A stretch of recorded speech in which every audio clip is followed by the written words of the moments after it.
Welcome to the tutorial video on CSS basics. In this video, I'm going to discuss the box model. Elements, when they are displayed by CSS rules, follow the box model. That is, it starts with a box around content, and different rules affect how that box is shown and how the box affects other boxes. Think of it as having a series of things, as in the previous video, of articles down a page. Its box, how it's defined, affects not only its placement, its presentation on the page, but how other things around it, other articles in the case of the previous video, are affected in the same way. The box model has various rules that affect how it's shown, which include margin, border, padding, and the size of the content itself. So we see here in this very basic HTML document, I have a body tag, it has a division. The division has an attribute of an ID called box.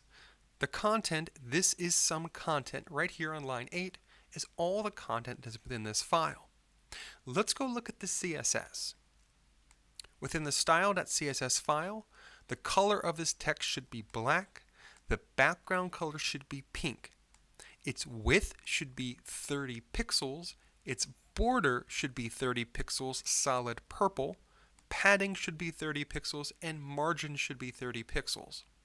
So its width starts at 30, its padding starts at 30 out, its border starts at 30 more, and its margin is 30 more than that. To help us visualize this, let's go look at it within Chrome. As we see here, this is the content. This is some content right here. Is 30 pixels wide. Its padding is an additional 30 pixels. Its border is an additional 30 pixels. And its margin, notice from these corners and the top, is an additional 30 pixels. To help us even better think through this box model, let's look at the developer tools within Chrome. If we're viewing Chrome, we can go to the extended menu, 3 dots, down to more tools, and finally developer tools. Within the developer tools are different tools to help us think about the development of HTML and CSS and JavaScript and different other web technologies that affect us as developers as we think about these technologies. By default, without nothing else selected, the developer tools will default to the body tag. However, let's select the box. Notice over here on the right hand side on my screen are the CSS rules, color black, background color pink, width 30, border 30, solid purple, padding 30, margin 30. Down here at the bottom, though, is a very helpful breakdown of the exact measurements of this box in its box model. In fact, if I select the very inner stuff, we see its width is 30 pixels. Its height, in fact, is 72 based on the content itself.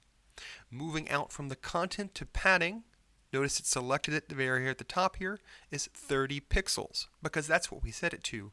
Moving out again, its border is 30 pixels, and moving out again is the margin of 30 pixels. So we see here 30 pixels from the top inside for the margin, 30 pixels for the border, 30 pixels for the padding, and 30 pixels for the width. This is the box model. Notice it moves out from one thing to the next, to the next, to the next. From content, the width and height of that content initially defined as a box, out to padding as the next, then the border, and then the margin. Each one, though, defined within a box. So we see the initial content, padding, border, margin. This is the box model. Most elements within CSS follow this model, and it's helpful then to think through one element connected to another as being influenced by its box model compared to another element's box model.